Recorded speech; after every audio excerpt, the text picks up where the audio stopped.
नमस्कार दोस्तों। सिंधु घाटी सभ्यता के ऊपर ही हमारी पहली क्लास रहेगी और इस पहली क्लास में आपका पहला क्वेश्चन है। पहला क्वेश्चन क्या है कि हड़प्पा सभ्यता किस युग की थी। यानी आपको बताना है कि हड़प्पा सभ्यता किस काल की थी। हम इसको काल भी बोल सकते हैं, इस युग को हम काल भी बोल सकते हैं। तो किस काल की थी?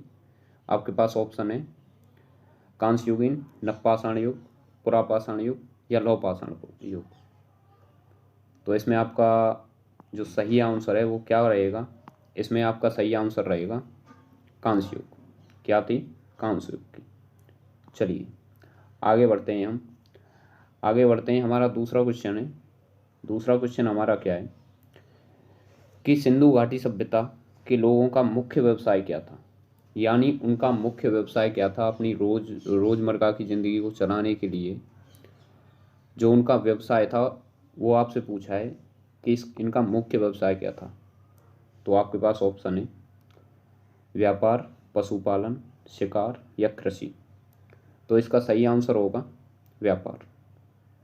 उनका मुख्य व्यवसाय था व्यापार। चलिए आगे हम चलते हैं और अगला क्वेश्चन देखते हैं। अगला क्वेश्चन है क्वेश्चन नंबर 3। हड़प्पा सभ्यता के निवासी थे। यानी हड़प्पा सभ्यता किस तरह के निवासी थे? वो ग्रामीण थे, शहरी थे, यायावर थे या जनजातीय थे। तो इसमें आपका सही आंसर जो रहेगा वो क्या रहेगा कि वो शहरी थे। कैसे थे वो लोग कैसे थे? शहरी थे। यानी उनकी जो सभ्यता थी एक शहर में रहने वाले लोगों की जैसी थी। ठीक है, चलिए आगे चलते हैं। अगला आपका क्वेश्चन है कि सिंधु सभ्यता के घर किसके बनाए जाते थे। यानी किसके द्वारा निर्मित होते थे उनके घर। जो सिंधु सभ्यता के जो घर थे वो किसके द्वारा निर्मित होते थे? आपके ऑप्शन है ईंट, बांस, पत्थर या फिर लकड़ी। तो चलिए इसका आंसर बताते हैं। सही किसके बने होते थे? ईंट के।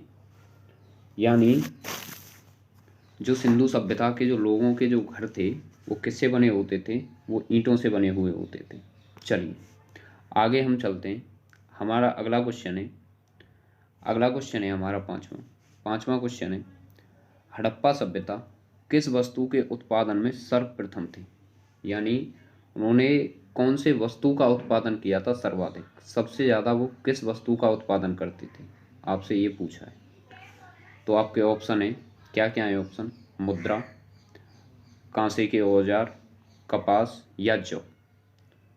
तो इसमें आपका जो सही आंसर रहेगा वो क्या रहेगा? वो रहेगा आपका आंसर कपास। यानी हड़प्पा सभ्यता के जो लोग थे वो सर्वाधिक किसका उत्पादन करते थे? वो कपास का उत्पादन करते थे। कपास आप देखते हो होती हैं, हर गांव में होती है। चलिए अगले क्वेश्चन पर हम आते हैं। अगला क्वेश्चन है हमारा हड़प्पा सभ्यता का खोजकर्ता कौन था। यानी वह कौन व्यक्ति था जिसने इसकी खोज की थी। हड़प्पा सभ्यता की खोज किस व्यक्ति ने की थी? आपके ऑप्शन है John Marshall, R D Banerjee, A Cunningham या दयाराम साहनी। आंसर दीजिए इसका। तो इसका सही आंसर बनेगा दयाराम साहनी। यानी हड़प्पा सभ्यता की खोज किसने की थी? वो की थी दयाराम साहनी ने। चलिए आगे हम चलते हैं। हमारा अगला क्वेश्चन है हमारा सिंधु सभ्यता का पत्तन नगर हम किसे कहते हैं? पत्तन नगर बोलते हैं बंदरगाह को। यानी सिंधु सभ्यता का वह कौन सा स्थान है जो उस समय का प्रमुख बंदरगाह था? तो वो कौन सा है?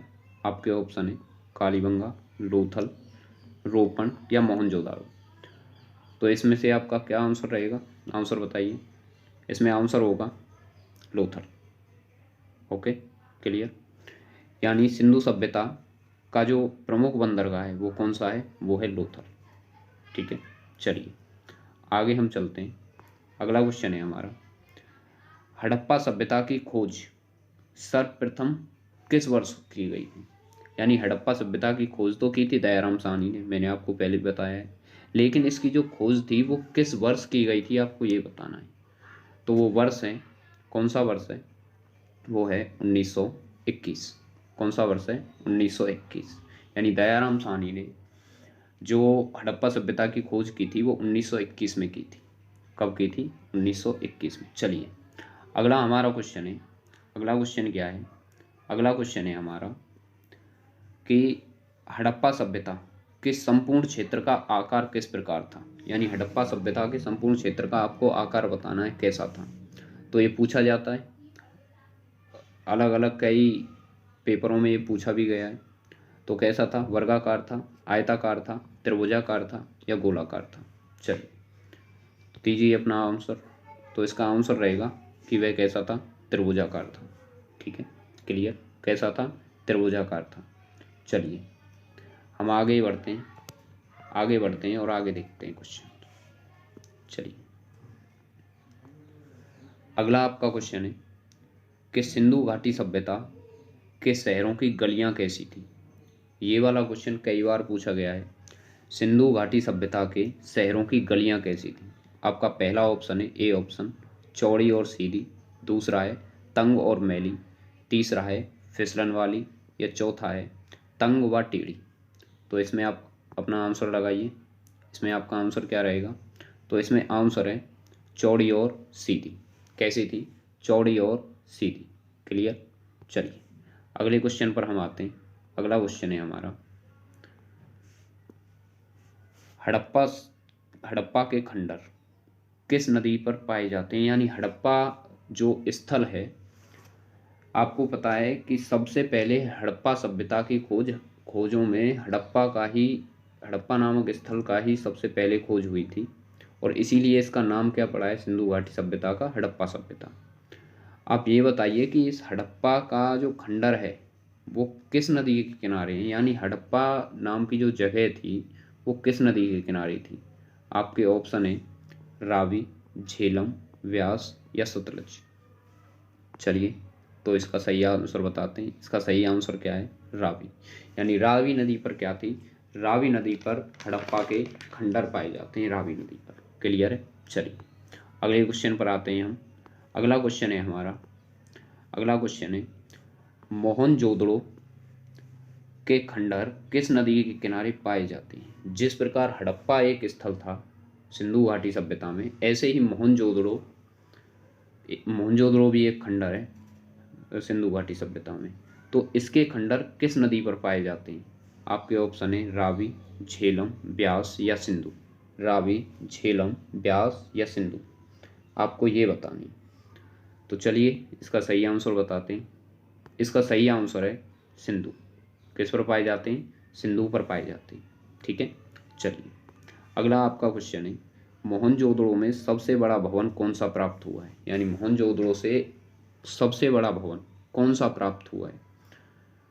तो आपको वही बताना है, विशाल स्नानागार, ध्यानागार, 2 मंजिल वाला मकान या स्तंभ हॉल।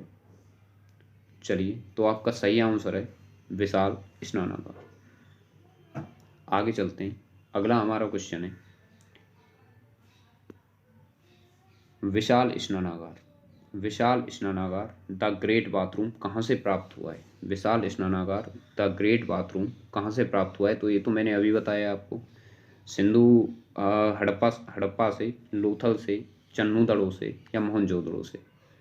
तो इसमें आपका सही आंसर होगा मोहनजोदड़ो से। चलिए अगला आपका क्वेश्चन है, अगला हम क्वेश्चन देखते हैं।